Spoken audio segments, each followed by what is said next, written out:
What's up, guys? How's it going? D1 here, and I have a big announcement to share with you all, but before that, I wanted to provide some context. This is serious stuff. So basically, as a community member since 2005, I've been competing all the way up to 2009, got a chance to get ranked. I just wanted to say one thing to the crowd.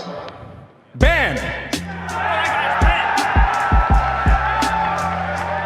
Instant replay over here. Instant replay. Right, all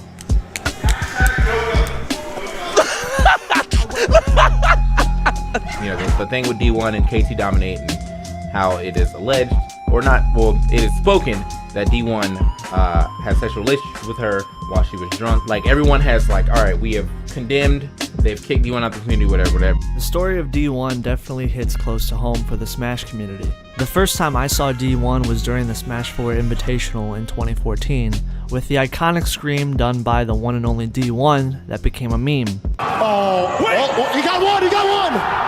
Super fighting robot! Mega Man! Fighting to save the world! D1 went from a very popular commentator in the Smash Melee, Wii U, and Ultimate communities, even getting to a feat where he was commentating official Nintendo events, and now because of his own actions being banished from the same community entirely. So who was D1? D1 was a former top commentator in the Smash scene hailing from Brooklyn in New York. He was an old school commentator mainly known for commentating alongside Prague, The Warrior Destruction!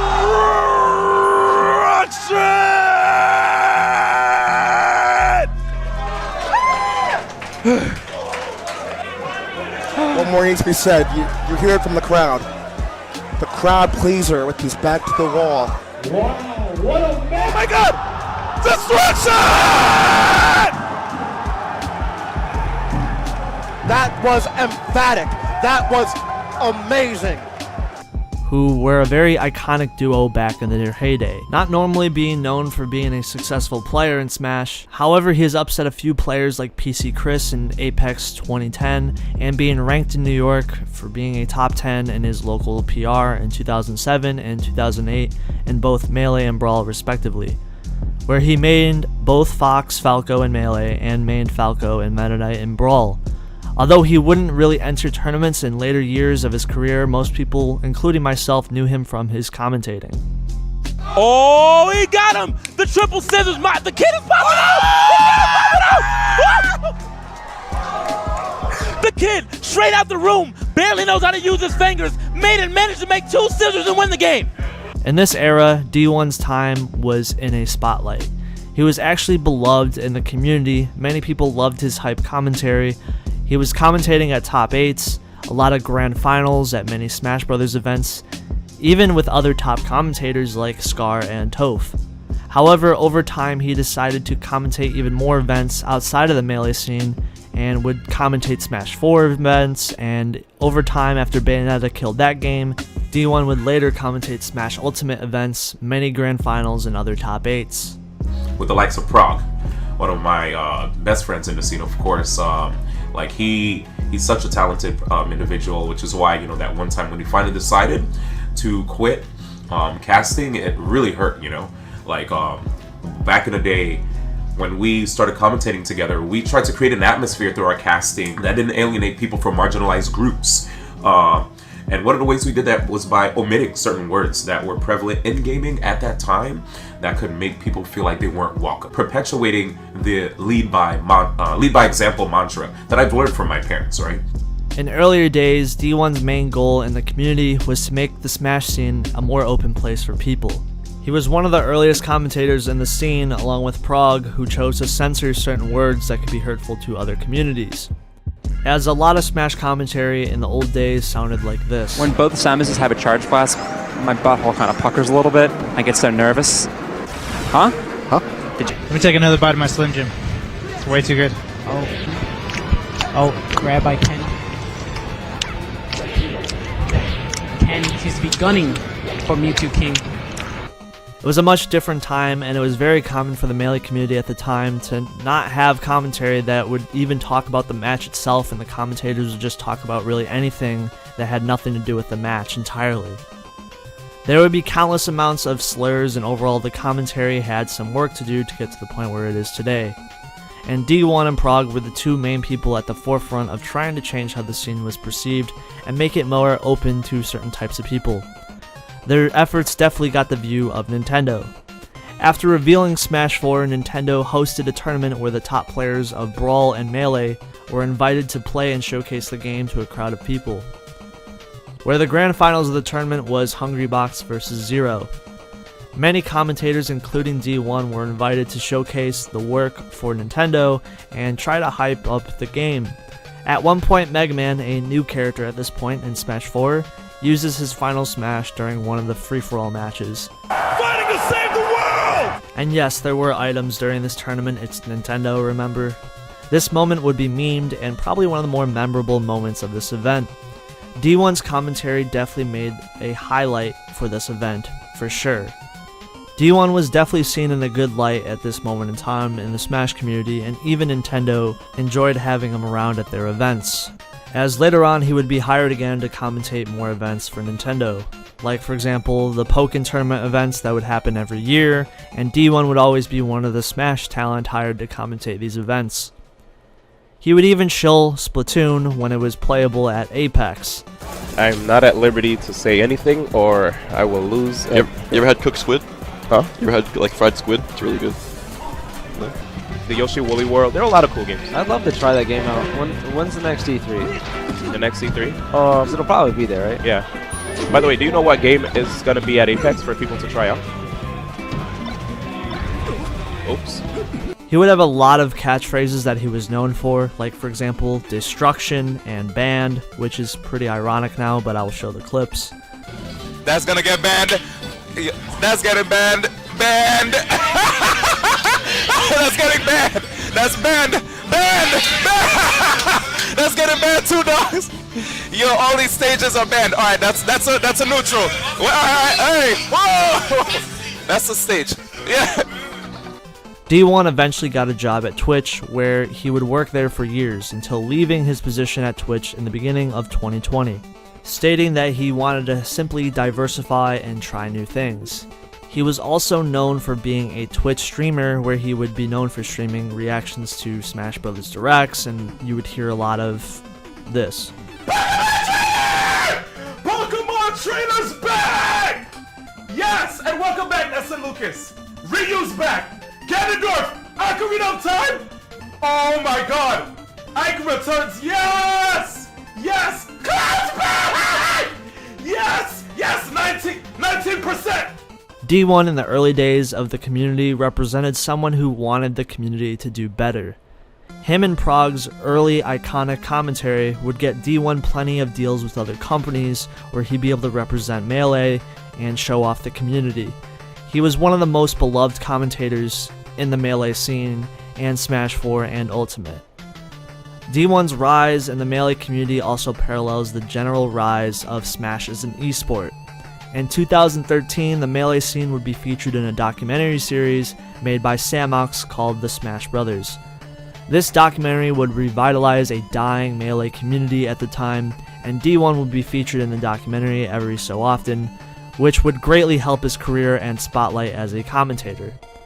This documentary would save the Melee community, and without it there probably wouldn't be top players in the scene like Zane, who were ultimately inspired by the storylines that were talked about in this documentary series. A random little fact that I found out while I was researching for this video is there's actually a YouTube channel that documents police officer body cams, and D1 was actually randomly featured on this channel because his bag got stolen in an airport in 2019. Yes, this happened. A police officer later was able to retrieve his bag, and he was able to give it back to him with all his luggage still intact. I know this is like completely random, but I just found this on YouTube and I thought it was interesting to note. Overall, it seems like D1 was at the height of his career. He was beloved in the Smash community, he was getting plenty of yearly gigs working with Nintendo, commentating Smash events of all sizes, and even commentating Pokken tournament events. He was seen in a big positive light, as many people thanked him and Prague for their work in the early days and the rise of the Smash community, as their goal was to make the community more open to all different types of people. Instead of a more rougher and rude commentary of the old days, D1 wanted to bring something new to the table. D1 wasn't a top player, and he wasn't really known for how good he was at the game, but he was known for his energy and general love for Smash, and that excitement and love was shown in a lot of his iconic one-liners and analysis of the game. Every big Smash tournament, whether it was Genesis or Evo, D1 was always there. Even though D1 recently quit his job at Twitch in the beginning of 2020, D1 was still hopeful for his future and was interested in tackling new endeavors. Unfortunately, this isn't how things ended. His last video on his channel would be him reacting to a new character in Smash Ultimate. His new videos now have comments disabled, and now all of his accounts are left barren and empty. What happened was D1 was involved in a scandal in the Smash community during the summer of 2020, where multiple scandals with other Smash community members were brought to light. Because of obvious world events that happened in 2020, people were left to think on past tournaments that they went to and last experiences that they've had at tournaments, as there's no new IRL tournaments at this time period. The one thing Smash players loved doing, which was going to events, now it's been taken away from them, and they had to either choose to enter a crappy Nintendo Online tournament or just hold back and think about things. Many people were banned from the community as allegations after allegations were spoken about for many players in the scene. Many top people from other scenes and scandals brought to light, many of them being banned from their communities. It's almost been a year since these situations have come to light, and one of the most surprising scandals that came to light was a scandal that had to do with D1. This ultimately left him banned from the community indefinitely. In July 2nd, 2020, in the midst of the Smash scandals coming to light, Twitter user KTDominate comes out with a story where D1 had sexually assaulted her when she was drunk during an after party at Smash the Record. Later, after the incident happened, D1 recounted the event to his friends after it happened initially.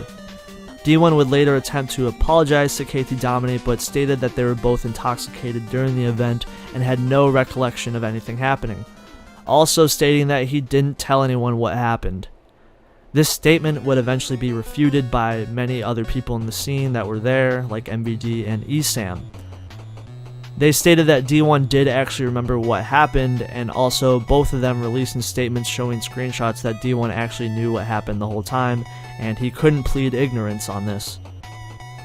These statements contradicted with D1's initial Twitter statement. Soon after that, the 2G gaming panel banned D1 from all future events. D1 has been banned from the scene ever since. To this day, D1 has left Twitter. His YouTube account has been left vacant and even disabling comments on his current videos, his last upload on his YouTube channel being almost a year ago. D1 has left the public eye and hasn't been seen since.